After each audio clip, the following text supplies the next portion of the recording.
دلہن کے رخصتی کا وقت تھا اور as per practice make up کا نظام بنایا گیا کہ میک اپ ہوگا، اور میک اپ کرنے والی عورتیں بیوٹی پارلر جو ہوتی ہیں انہیں گھر انوائٹ کیا گیا تھا کہ دلہن کے گھر پر آ کر وہ میک اپ کریں گی۔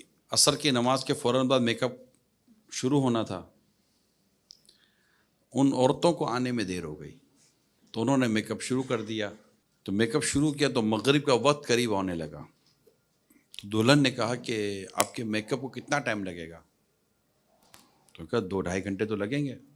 تو اس نے کہا مغرب کو تو اتنا وقت نہیں ہوگا، 2-2.5 گھنٹے تو میں نہیں بیٹھ سکوں گی، مجھے تو مغرب پڑھنی ہے۔ تو وہ گھر ہوتی ہیں نا، دوست ہوتی ہیں، کچھ گھر میں بوڑھیاں ہوتی ہیں، خاندان کی عورتیں ہوتی ہیں، تو مطلب یہ پھر ایک فضول قسم کی، غیر شرعی قسم کی پھر باتیں ہونے لگی کہ دلہن ہے، سب چلے گا، بعد میں پڑھ لینا، عشاء کے ساتھ پڑھ لینا، یوں یوں۔ اب میں نہیں کہتا کیا کیا کہہ دیا، آپ سمجھ سکتے ہیں ایسے موقع پر پھر لوگ کیا کیا باتیں کر رہے ہوتے ہیں۔ اب وہ دلہن جو تھی نا، وہ بس اس کو ایک ہی تھی کہ میں ٹھیک ہے، نماز تو قضا نہیں نہ کروں گی، اپنی نماز تو مجھے پڑھنی ہے۔ تو کہا اب نماز کے لیے آپ وضو وغیرہ کریں گی تو سارا میک اپ تو ضائع ہو جائے گا آپ کا، یہ جو ہم نے بال بنائے ہیں اور یہ جو شروع کیا ہے، کہ میک اپ ضائع ہوتا تو ہونا چاہیے لیکن میری نماز ضائع نہیں ہونی چاہیے۔ اب اسے سمجھایا جا رہا ہے، وہاں میک اپ کا سلسلہ جاری ہے، مغرب ہو گئی، مغرب کا تھوڑا وقت اٹھنے لگا تو وہ جھٹکے سے کھڑی ہو گئی اور کھڑی ہو کر باتھ روم میں گئی اور سارا اس نے وضو وغیرہ کر کے جو دھونا تھا دھو دیا، جو کرنا تھا کر لیا، اور وہ اپنی مغرب کی نماز پڑھنے کے لیے کھڑی ہو گئی۔ بڑی ذوق و شوق کے ساتھ اس نے نماز پڑھی۔ نماز پڑھنے کے بعد جیسے ہی اس نے سلام پھیرا، سلام پھیرتے ہی گری اور انتقال کر گئی۔ یہ اس کی زندگی کا آخری تشہد تھا، یہ اس کی زندگی کی آخری نماز تھی۔ جب میں نے اس واقعے کو پڑھا تو مجھے اس کے پڑھنے سے ایک موٹیویشن ملتی ہے کہ موت کا اس کا وہی وقت تھا جس وقت اس کی روح نکلی ہے۔ اللہ کی توفیق اگر شامل حال نہ ہوتی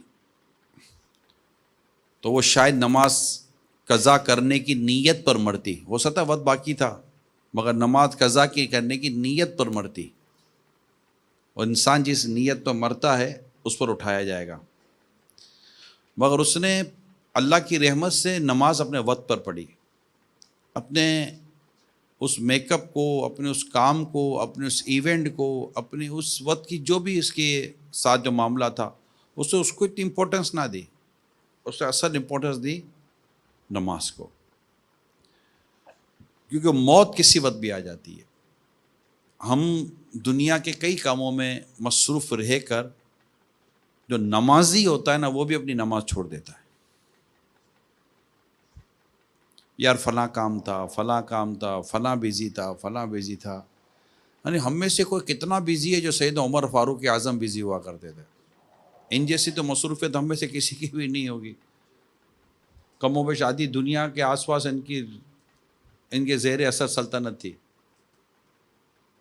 اور فرماتے ہیں کہ اگر خلافت کا بوجھ نہ ہوتا تو دل کرتا ہے کہ اذان بھی میں ہی دیتا۔ تو آپ تو امامت کرواتے تھے، اور فجر کی نماز کی امامت میں ہی آپ پر حملہ ہوا اور آپ اس حملے میں شہید ہوئے تھے۔ اب ایسی کئی چیزیں، یہ جو میں نے واقعہ پڑھا، مجھے اس سے سوچ کا پتہ چلا کہ آدمی کی سوچ کیا ہونی چاہیے۔ سوچ اگر اس طرح پختہ ہے کہ کچھ جائے مگر میری نماز نہ جائے، میرے رب کی رضا نہ جائے، میری عبادت نہ جائے، میرا تقوی نہ جائے، میری پرہیزگاری نہ جائے، یہ مین چیزیں، یہ ہمارے ساتھ جانے والی چیزیں جو قبر میں آئیں گی۔ لیکن ہمارے ساتھ بدقسمتی کے ساتھ یہ ہے کہ ہم اپنی سوچ کو پازیٹیو کرنے کے بجائے اور اس پر ایک اچھا عمل کرنے کے بجائے، اور سچی بات ہے رب پر بھروسہ جیسا کرنا چاہیے ایسا بھروسہ کرنے کے بجائے ہم کسی اور طرف چلے جاتے ہیں۔ مجھے ایک بات یاد آ رہی ہے کہ اچھی سوچ، اچھا اٹیم انسان کو کتنی فوائد میں اس کو فوائد دلاتا ہے۔ یہ ایک ایسے شخص کی میں بات اب بیان کرنے جا رہا ہوں آپ کو کہ جو ایک عرصے تک کہ کمپنی میں جاب کرتا رہا، اور فائنلی اس کو یہ ہوا کہ اب آپ کی جاب کو ہم کنٹینیو نہیں کر سکتے، تو آپ اپنا اینول لے جائیں، اور جو آپ کو ہم پیسے دینے ہوگا کوئی سے جب ختم ہوتی ہوگی تو ان کو کوئی پیمنٹ ملتی ہوگی، جاب کرنے والے کمپنی کے رولز ہوتے ہیں کچھ، تو وہ خیر وہ گیا اور اس نے اپنی وہ پیمنٹ جو تھی کمپنی سے لی۔ اب اس کے پاس اس سوائے اس پیسے کے کوئی اور پیسے نہ تھے، سوائے اس پیسے کے لاکھوں روپے تھے وہ۔ اب وہ گھر کی طرف جب جا رہا تھا تو راستے پر سوچ رہا تھا کہ اب ان پیسوں کا میں کیا کروں، روزگار کرنا ہے، فیملی ہے، یہ سب کچھ دیکھنا ہے، کہاں لگاؤں، کیسے انویسٹمنٹ کروں گا، کیسے روزگار ہوگا، کیسے آمدنی کا سلسلہ ہوگا۔ اب یہ ساری اس کی سوچ اس طرف کام کر رہی تھی۔ گھر گیا، اب گھر جا کر والدین تھے اس کے، والدین کے ساتھ بیٹھ کے اس نے کہا کہ وہ مجھے کمپنی سے یہ پیسے ملے ہیں۔ تو اچھا ماں باپ ہوتے ہیں کہ بیٹا حج کا موسم ہے، ہمیں حج کرا دے۔ اب بیٹا ماں باپ کا منہ دیکھ رہا تھا کہ میرے پاس اس کے سوا کوئی پیسے ہی نہیں ہیں، اور ماں باپ کہہ رہے ہیں کہ بیٹا ہمیں حج کرا دے، اگر حج کرا تو سارے پیسے تو حج پہ خرچ ہو جائیں گے۔ اچھا موسم بھی حج کا تھا۔ تھوڑا لمحہ اس نے سر جھکا کر سوچا، تو کہا ماں باپ کی خوشی حج میں ہے تو چلو حج ہی کرا دیتے۔ اس نے کہا جیسا حکم۔ والدین کو کیا کہا؟ جیسا آپ کا حکم۔ حج کی تیاری، سامان کی خریداری، اور پھر سارا اہتمام پھر وہ جب کر رہا تھا تو پھر اپنی پوری دل و دماغ سے کر رہا تھا، اور کر کے اس نے سارا اپنا وہ تیار کیا، اور ماں باپ کو اس نے حج پر بھیجا، چھوڑنے گیا۔ اور ماں باپ تو خوش نہ کہ یار بیٹا حج کرا رہا ہے۔ ماں باپ نے بھی ماشاء اللہ حج کیا، حج کر کے واپس آئے، بڑی دعائیں دی اپنے بچے کو، ماں باپ خوش بہت تھے۔ اور بچہ تو اسی کنفیوژن میں تھا کہ اب میں کروں گا کیا، جو پیسے تھے وہ تو سارے مطلب کہ انویسٹ کر دیے نا والدین کی خوشی پر۔ کس پر انویسٹ کیے؟ والدین کی خوشی پر انویسٹ کیے، اللہ کی رضا پر انویسٹ کیے، اور ساری موری لگا دی، کہتے ہیں سارا جتنا پیسہ تھا لگا دیا، اب اس کے ہاتھ میں کچھ تو تھا نہیں۔ ماں باپ آئے، خوش تھے، دعائیں دے رہے تھے، ایسے میں فون کی گھنٹی بجتی ہے۔ اس نے اپنا فون اٹینڈ کیا، اور فون اٹینڈ کر کے بات جب شروع کی تو فون اس کی کمپنی سے آیا تھا، کیا کہ سر وہ کچھ پیمنٹ آپ کی باقی تھی وہ آپ لے جائیے۔ جب وہ پیمنٹ لینے گیا اور جب اس کو پیمنٹ کا انویلپ ملا تو وہ آدمی کہتا ہے کہ جتنے پیسے میں نے اپنے ماں باپ کو دیے تھے نا اتنے ہی پیسے مجھے کمپنی نے پھر دے دیے، یعنی جتنی پیمنٹ میں نے اپنے ماں باپ کو دی تھی، اور فائدہ یہ ہوا کہ اس رقم سے میرے ماں باپ نے حج کیا، مجھے ماں باپ کی خوشی ملی، میں نے رب کو راضی کرنے والا کام کیا، اور میری رقم جہاں تھی وہیں کھڑی ہے، مل گئی۔ اچھی سوچ۔ ہم بہت پریشان ہو جاتے ہیں، ہم نیگیٹو ہو جاتے ہیں، یار کیا ہوگا، گھبرا جاتے ہیں، کیا ہوگا، اب کیا ہوگا، کورونا ہو اب کیا ہوگا، 2 سال کے بعد کیا ہوگا، 3 سال کے بعد کیا ہوگا، 4 سال کے بعد کیا ہوگا۔ ایک ہوتا ہے ایڈوانس تھنکنگ، ایک ہوتا ہے اوور تھنکنگ، دونوں میں فرق ہے۔ ایڈوانس تھنکنگ کبھی کام آ جاتی ہے، میرے ورڈنگ یاد رکھیے گا، مگر اوور تھنکنگ ہے نا، یہ انسان کو پریشان کر دیتی ہے۔ ایسی فضول قسم کی سوچ، 2 سال کے بعد کہاں ہوں گے، 2 سال کے بعد قبر میں ہوں گے، کہاں ہوں گے، کسی ملک میں ہوں گے، کہاں ہوں گے، اپنے گھر میں ہوں گے، کہاں ہوں گے، اب پتہ ہی کوئی نہیں ہے۔ آج ہم شاہد بھائی کو میں عرض کر رہا تھا کہ ہمارے کراچی میں ایک جاننے والے 16 سال کا نوجوان بیٹا تھا، انتقال کر گیا۔ کہاں تھا یہ؟ انتقال کر گیا۔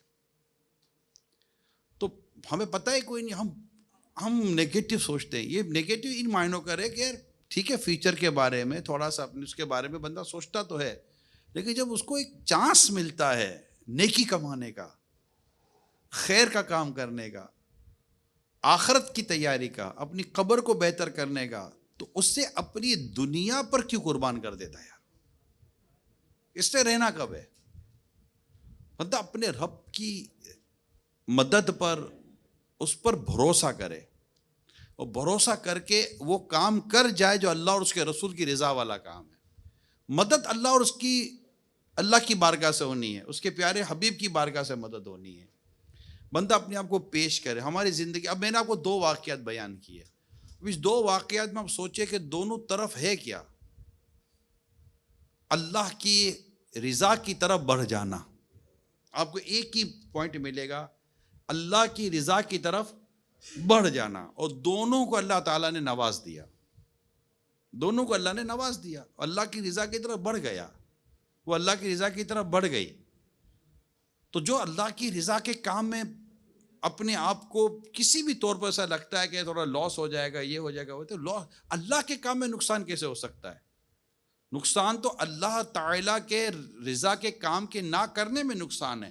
یہ پرنسپلی دماغ میں بٹھا کر رکھیں۔ اگر آپ کسی کام کی طرف جا رہے ہیں اور آپ کو اس بات کا پتہ ہے کہ یہ کام اللہ کی رضا والا ہے، آپ لوہے دل پر لکھ لیں، اس کام میں آپ کو لاس نہیں ہو سکتا، نقصان نہیں ہو سکتا۔ وقتی طور پر آزمائش ہو سکتی ہے، آزمائش کا ہونا کچھ اور ہوتا ہے، کچھ چیک اینڈ بیلنس بھی تو ہوتا ہے، نہیں ہوتا ہے۔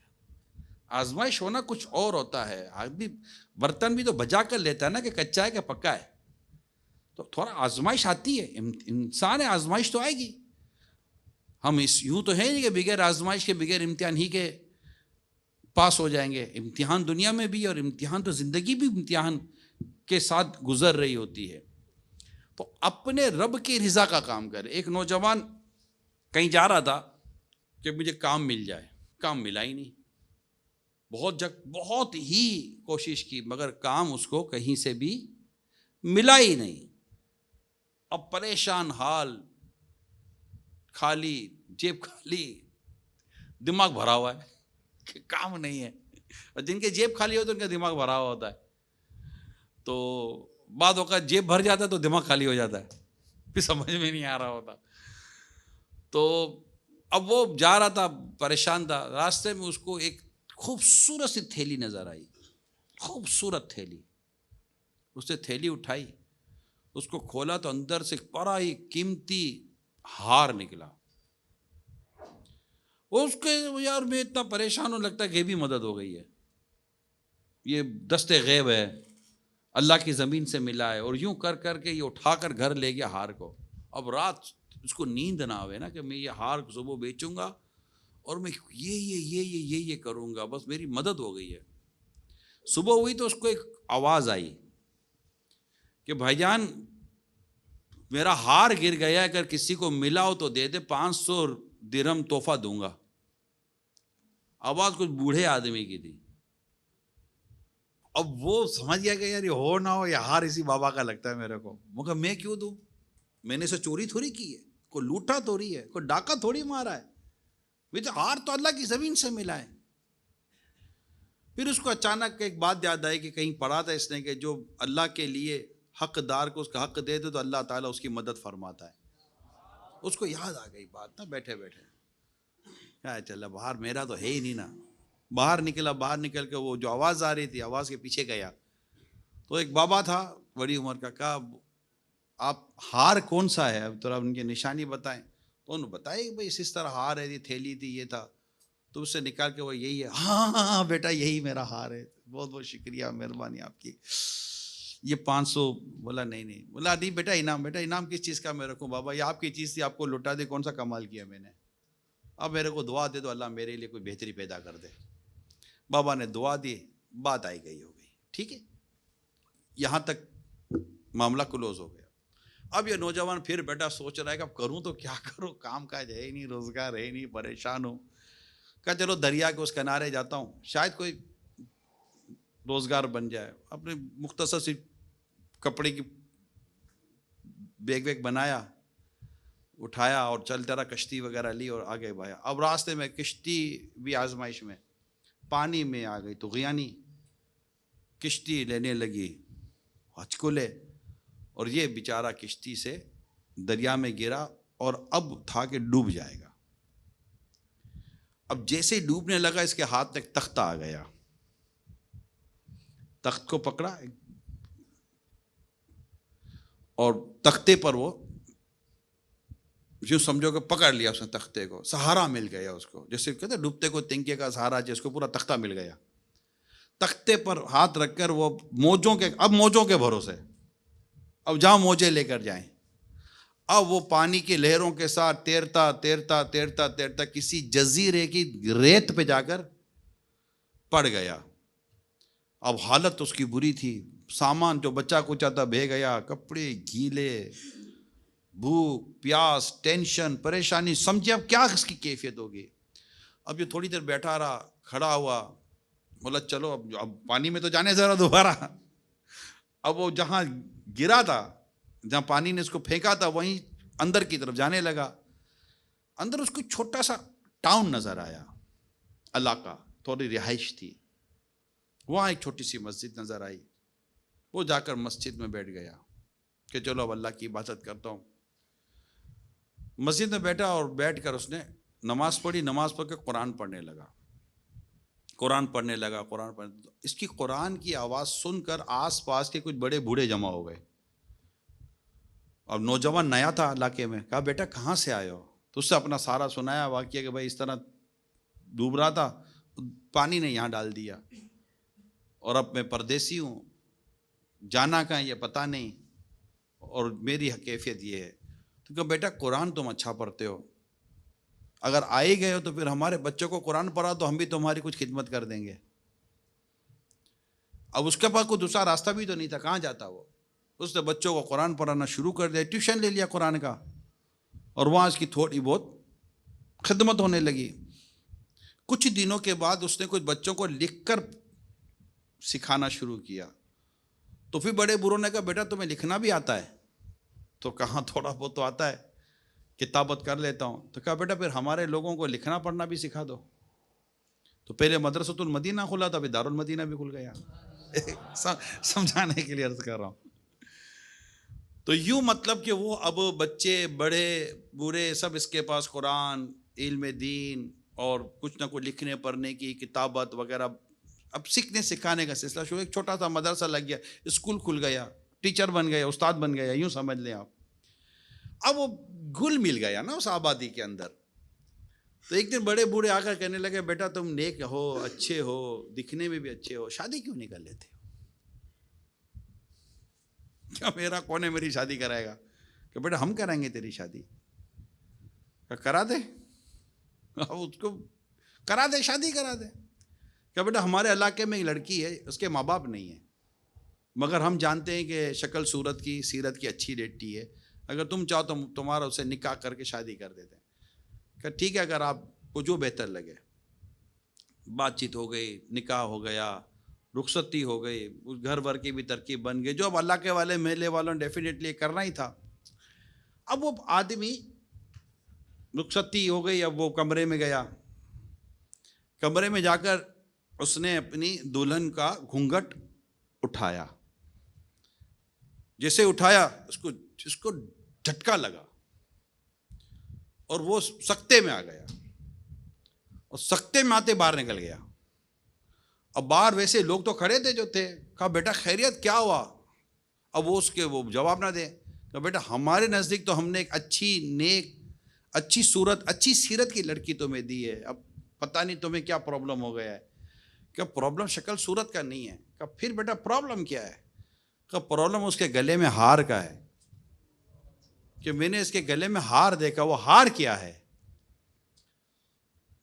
تو کہا بیٹا ہار کا کیا مسئلہ ہے؟ تو اس نے اپنی پوری اس ہار کی جو نیکلیس تھا اس کی پوری کہانی اس نے سنائی اس علاقے کے بزرگوں کو کہ اس طرح ہوا تھا. اچھا اب اس کی جب کہانی پوری ہوتی ہے تو وہ جتنے بڑے برے تھے سبحان اللہ سبحان اللہ ماشاء اللہ. کہا بھائی مجھے بھی تو بتاؤ کس چیز پر کر رہے ہو آپ؟ کہا بیٹا یہ ہار جس بوڑھے آدمی کو تم نے دیا تھا نا، یہ اسی شخص کی بیٹی ہے. اچھا کہاں؟ کہ بیٹا جب یہ تم سے ہار لے کر آیا نا تب یہ ہم اس کو سنا کرتے تھے، یہ دعا کرتا تھا یا اللہ مجھے کوئی ایسا نوجوان ملا اسی طرح کا کہ میں اسے اپنی بیٹی کی شادی کرا دوں. تو بیٹا اس بوڑھے کی دعا قبول ہو گئی. اور تیری شادی اسی کی بیٹی سے ہو گئی اور اللہ نے تجھے یہاں پہنچا دیا. اچھا بات یہیں تک ختم نہیں ہوئی ہے, بات ابھی یہیں تک ختم نہیں ہوئی ہے پیارے اسلامی بھائیو, بات اور آگے بڑھی. بات یوں آگے بڑھی کہ اللہ تعالیٰ نے اس عورت سے اس کے 2 بچے دیے, اس عورت سے 2 بچے پیدا ہوئے, پھر اس عورت کا ہو گیا انتقال, ہار ہو گیا اس کے اور اس کے بچوں کے درمیان. پھر اتفاق دیکھے کہ اس کے دونوں بچے کو بھی انتقال ہو گیا. اب ہار کس کے پاس آیا؟ اسی ایک نوجوان کے پاس. وہ ہار جو یہ اللہ کی نافرمانی کر کے رکھ سکتا تھا, اس نے نہیں رکھا, تھا اس کے مقدر کا. اللہ تعالیٰ نے اس کو کس طرح مثبت راستے سے ہار اس کو عطا فرمایا. جو کہانی جو سمجھنی ہے نا وہ یہ ہے, جو بات سمجھنی ہے وہ یہ آخری کی 2 ورڈ ہیں کہ ہم مطلب آپے سے باہر ہو جاتے ہیں, جلد باز ہو جاتے ہیں, اللہ پر بھروسہ نہیں کر پاتے. یعنی جس کو کہتے ہیں نا کہ توکل کما حق کہو, جس کو کہتے ہیں کہ اللہ پر بھروسہ کرو جیسا کہ اس کے پر بھروسہ کرنے کا حق ہے, توکل کرنے کا حق ہے. تمہیں اللہ تعالیٰ اس پرندے کی طرح رزق دے گا جو اپنے گھونسلے سے بھوکا نکلتا ضرور ہے, اپنے گھونسلے میں بھوکا آتا نہیں ہے. اس نے اپنے ذمے کرم پر لیا ہے کہ ہر جاندار کو وہ رزق دے گا, اس کے ذمے کرم پر ہے, اور اس پر کوئی واجب نہیں کر سکتا رب پر. اس نے اپنے ہی کرم سے اپنے ذمے لے لیا کہ میں جاندار کو رزق دوں گا, اور ہمیں رزق دیتا ہے وہ. ہم اپنے جذباتی ہونے, کم علم ہونے, لالچی ہونے کی وجہ سے ہم وہ کام کر جاتے ہیں جو کام ہمیں نہیں کرنا چاہیے. ہم جھوٹ بولتے ہیں, ہم دھوکہ دیتے ہیں, ہم ملاوٹ کرتے ہیں, ہم مطلب کہ کیا نہیں کرتے یار پیسہ کمانے کے لیے. یعنی یہ کیسے ہو سکتا ہے پیارے اسلامی بھائیوں کہ آپ کو جو پیسہ مل رہا ہے وہ آپ کی مقدر سے زیادہ مل رہا ہے؟ پاسبل نہیں ہے, یہ پاسبل نہیں ہے کہ آپ نے اپنے مقدر سے ہٹ کر کوئی ایک ذرہ اپنے حصے میں لے لیا ہو. پاسبل ہی نہیں ہے. جو ملا وہ آپ ہی کا مقدر تھا. امتحان یہ تھا کہ اسے لیتے تم کس طرح ہو, تم لیتے کس طرح ہو اپنے رب سے تمہارا رزق. رب نے تمہارا رزق فکس کیا ہوا ہے, بندہ اپنا رزق تو لے کر ہی دنیا میں آیا ہے. جب تک رزق ہے نہ مرے گا نہیں, یہ فائنل ہے. آپ نے دیکھا ہوگا لوگ وینٹیلیٹر پر ہوتے ہیں,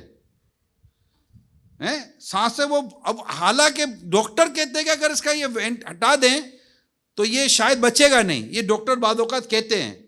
تو یہ وینٹ پر کیا کر رہا ہے مریض؟ بعض اوقات یہ وینٹ پر رسک ہی پورا کر رہا ہے. گلوکوز جا رہا ہے, میڈیسن جا رہی ہے, ہوا جا رہی ہے, کچھ نہ کچھ اس کا رسک ہی اس کے بدن میں جا رہا ہے. اچھا اب آپ بتائیے, ڈاکٹرز بھی ہیں, وینٹیلیٹر پر ہوتے ہوئے اس کی روح نکل جاتی ہے, ایسا ہے نا